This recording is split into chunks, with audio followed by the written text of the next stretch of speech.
Quantas portas você acha que atravessa em um dia comum? Portas entre cômodos, portas de entrada e saída de edifícios, portas de carro. Provavelmente você passa por portas dezenas de vezes todos os dias sem pensar duas vezes. Mas você passa por mais do que apenas portas físicas. Portas de oportunidade, mudança, tentação, crescimento e mais se abrem e fecham inúmeras vezes cada dia. Algumas dessas portas metafóricas são tão rotineiras quanto as reais, outras são raras. E ainda outras precisam ser fechadas e deixadas para trás. Assim como as portas físicas pelas quais se passa, escolhas são frequentemente feitas com pouco pensamento. Muitas decisões parecem pequenas e inconsequentes, mas até escolhas pequenas podem ser uma porta para um caminho que o cristão não deveria seguir. Então, do que o cristão deveria se precaver, se não evitar completamente? Primeiro, considere o mundo dos horóscopos, signos do zodíaco e astrologia. Muitos podem se perguntar qual o mal em ler horóscopos, conhecer o próprio signo ou consultar guias astrológicos. Alguns podem ler um horóscopo por entretenimento, mas não levá-lo a sério. Outros podem depositar uma significativa confiança em horóscopos e orientações astrológicas. O objetivo da astrologia é aprender sobre a personalidade e o destino, interpretando as estrelas e corpos celestes. A astrologia se baseia na ideia de que coisas como o destino não apenas existem, mas podem ser conhecidos porque a história está de alguma forma escrita nas estrelas.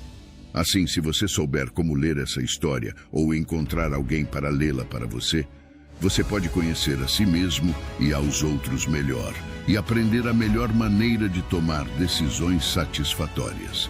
O problema para os cristãos é que ler o destino nas estrelas é estranho à Bíblia. A Escritura revela que as estrelas e os corpos celestes servem a um propósito, mas esse propósito não é revelar o destino. De acordo com Gênesis 1, verso 14, quando Deus criou o Sol, outras estrelas e a Lua, Ele os fez para serem sinais e estações, e para dias e anos, e deixou-os ser luzes na expansão dos céus, para dar luz sobre a terra. Os corpos celestes obedecem à ordem da criação de Deus. As estrelas têm sido usadas há muito tempo para navegação. As fases da Lua podem ser usadas para marcar o tempo. Mas nunca a Bíblia instrui o povo do Senhor a ler as estrelas para aprender seu destino ou ajudá-los a tomar decisões. De fato, astrólogos são mencionados na Bíblia, mas não positivamente. Isaías 47, verso 13, fala de forma depreciativa de conselheiros que olham para as estrelas, que nas luas novas fazem saber o que virá sobre você. A astrologia não poderia ser apenas algo divertido? Talvez alguns a vejam dessa maneira, mas há um perigo por trás da astrologia. O povo de Deus não precisa ler as estrelas para conhecer seu destino. Os cristãos confiam que o futuro está nas mãos de Deus, não nas nossas. O destino que importa é o nosso destino eterno, e as Escrituras, não as estrelas, nos mostram como garantir que herdaremos a vida eterna. O povo de Deus não precisa de sinais e estrelas para ajudá-los a tomar decisões. A Bíblia faz isso, e a astrologia está demasiadamente conectada ao misticismo e ao ocultismo para que o cristão participe apenas por diversão. A astrologia é uma porta melhor deixada fechada, falando de coisas que são apenas por diversão. E quanto ao entretenimento, todos procuram maneiras de passar o tempo, seja dirigindo um carro ou durante períodos de relaxamento. Música, livros, videogames, filmes e mais se tornam maneiras fáceis de ser entretido. Tipicamente, decisões sobre que música ouvir ou que série de televisão assistir não são decisões longamente pensadas. São decisões baseadas meramente no que é prazeroso e agradável. Mas essas decisões podem ter um impacto sutil, porém profundo na direção errada. A música é um tesouro universal. Toda cultura ama, ouve e faz música. Mas que tipo de música é feita? A música secular moderna frequentemente exalta e glorifica comportamentos que o cristão deveria evitar completamente. Muitas músicas glorificam a violência. Linguagem profana e obscena polui muitas melodias. E claro, uma vasta quantidade de música eleva e louva estilos de vida e comportamentos imorais. É fácil dizer, mas é apenas uma música, ou eu só gosto da melodia. Mas com que frequência o cristão pode ouvir músicas que não apenas minimizam a fornicação e imoralidade, mas a louvam sem ser afetado por essa mensagem? O mesmo vale para livros, séries e filmes. Todas essas coisas, as coisas que as pessoas consomem com seus olhos e ouvidos, têm um impacto no coração. Jesus disse: pois do coração procedem maus pensamentos, homicídios, adultérios, imoralidades, roubos, falsos testemunhos e blasfêmias. Com que frequência um homem ou uma mulher pode assistir a comportamentos ilícitos e ainda manter uma vigilância rigorosa sobre seus pensamentos? O que uma pessoa consome começa a moldar quem ela é. Se os cristãos são entretidos consumindo coisas malignas, quanto tempo antes de seu coração mudar e eles começarem a pensar e agir mais como o mundo do que como Cristo? Algumas portas do entretenimento precisam ser deixadas fechadas. Por fim, e quanto a palavras e fala? As pessoas frequentemente falam sem pensar. Afinal, quão prejudiciais podem ser as palavras?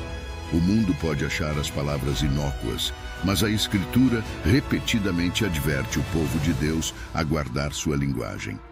Jesus prometeu que todos prestarão contas de suas palavras no dia do juízo, em Mateus 12, verso 36. O apóstolo Paulo condena a conversa corrupta, o falar tolo e as piadas grosseiras em Efésios. Tiago fornece um longo aviso sobre o discurso cristão e o perigo que nossas palavras possuem. O mundo pode caminhar despreocupadamente pelas portas da fala, mas o cristão deve prestar atenção em suas palavras e escolher apenas portas de fala que falem a verdade, edifiquem os outros e louvem a Deus. Quais portas você atravessará hoje? Escolha-as com cuidado. As portas pelas quais você passa determinam os caminhos que você anda. Certifique-se de andar pelos caminhos de Deus, não pelos caminhos do mundo. Estou prestes a ler para você uma passagem muito crucial da Escritura que está na Bíblia. E enquanto leio estes versículos, quero que você preste atenção especial ao que a Bíblia diz sobre o seu coração, sua boca, seus olhos e seus pés. Provérbios 4, verso 23 ao 27 diz: sobre tudo o que se deve guardar, guarda o teu coração, porque dele procedem as fontes da vida. Afasta de ti a boca perversa e distancie de ti a maldade dos lábios. Dirijam-se os teus olhos para a frente e olhem as tuas pálpebras diretamente diante de ti. Pondera a vereda de teus pés e todos os teus caminhos sejam retos. Não declines nem para a direita, nem para a esquerda. Retira o teu pé do mal. É uma coisa chave notar que esta passagem da Escritura começa e termina falando sobre o coração. Pense no seu coração físico. Se você tem um coração ruim, então o resto do seu corpo está em perigo. Se o coração para de funcionar, então tudo mais para de funcionar. Você não pode ter um coração morto e uma orelha saudável. O mesmo é verdade com o nosso coração espiritual. Se o coração é bom, então o que flui é bom. No entanto, se o coração é mau, o que flui do nosso coração será mau. Guardar o seu coração pode ser desafiador, porque o coração é atacado de tantos ângulos diferentes. Este mundo e seus prazeres estão atrás do seu coração. Satanás está atrás do seu coração e nossa própria carne pecaminosa quer atacar e encher nossos corações com pecado. E quando estamos tendo um dia difícil ou passando por tempos difíceis, pode ser fácil para nossos corações se desviarem. A próxima área que precisamos ter cuidado é nossa boca. Devemos nos afastar da fala perversa. Nossa boca revela o que está acontecendo em nossos corações. Se há maldade em nossos corações, se há pecado, nossas bocas refletirão isso. As palavras e ações que fluem de nossa boca revelam onde nosso coração está de fato. Podemos parecer espirituais por fora, no entanto, nossas palavras revelarão nossa espiritualidade. E agora, para os olhos. Devemos manter nossos olhos espirituais diretamente para a frente. Pense nos seus olhos físicos. Se você está dirigindo e não mantém seus olhos diretamente para a frente, você vai se meter em sérios problemas. Alguns dos piores acidentes acontecem porque nossos olhos estão focados em algo mais, como um telefone ou alguém no banco de trás. E nossos olhos espirituais podem fazer a mesma coisa. Quando desviamos nossos olhos do Senhor, estamos propensos a tropeçar. E a área final mencionada nesta passagem da Escritura tem tudo a ver com os seus pés. Quando focamos em manter nossos pés no caminho, nos movemos na direção certa. Se você está indo para uma caminhada em uma trilha e decide sair da trilha, é muito mais provável que se perca. No entanto, se você focar em manter seus pés na trilha, seu caminho está traçado.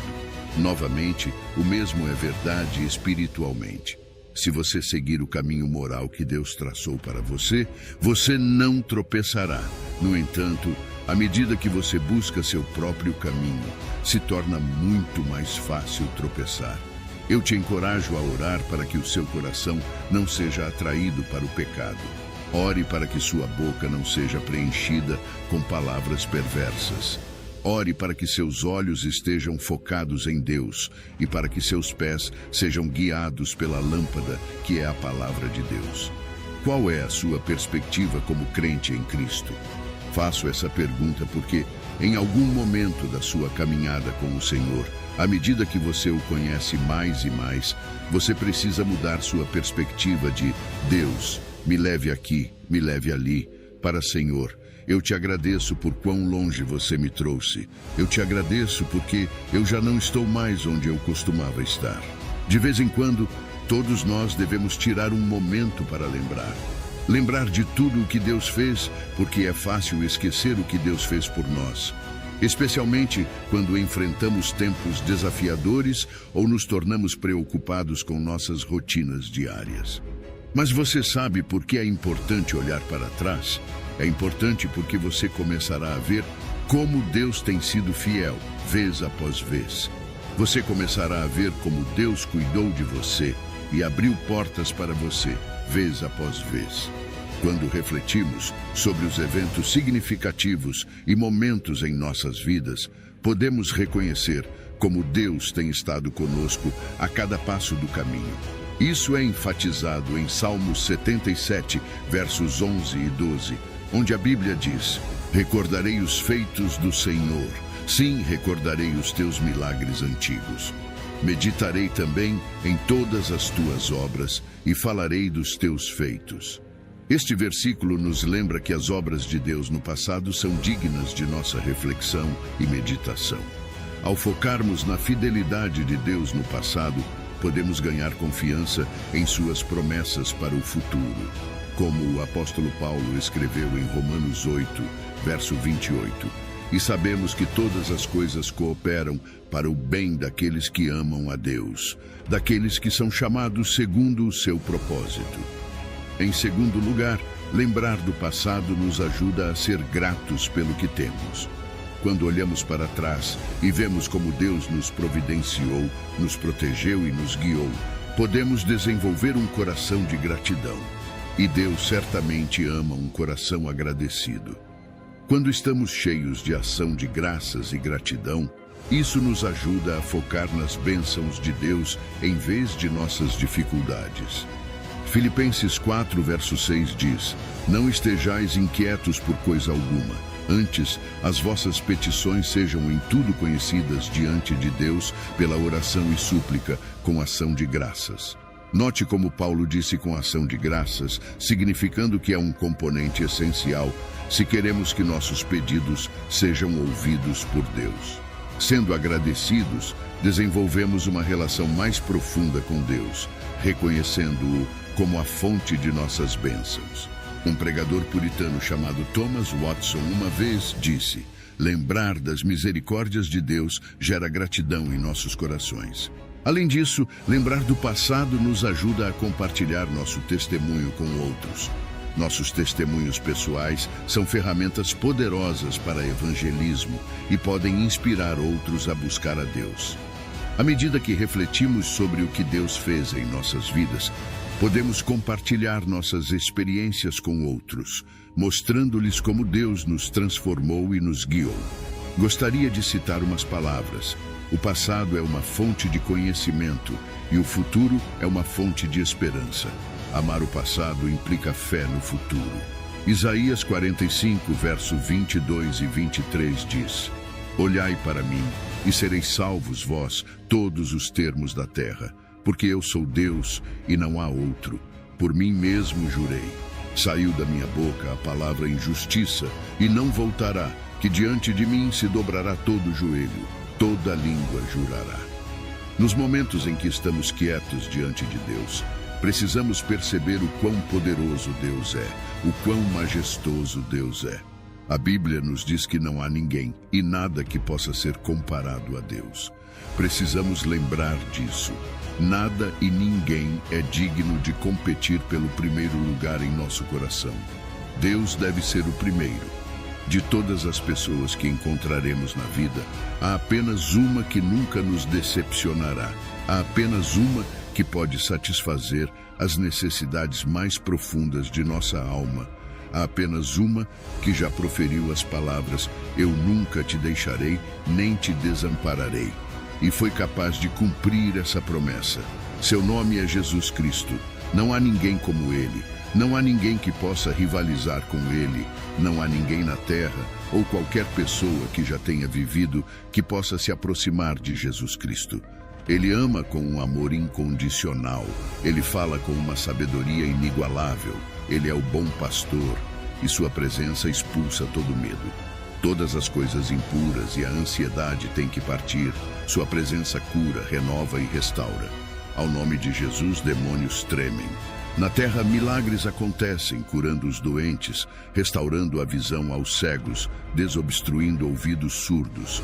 Tudo isso faz parte do seu currículo. Ele é o caminho, a verdade e a vida.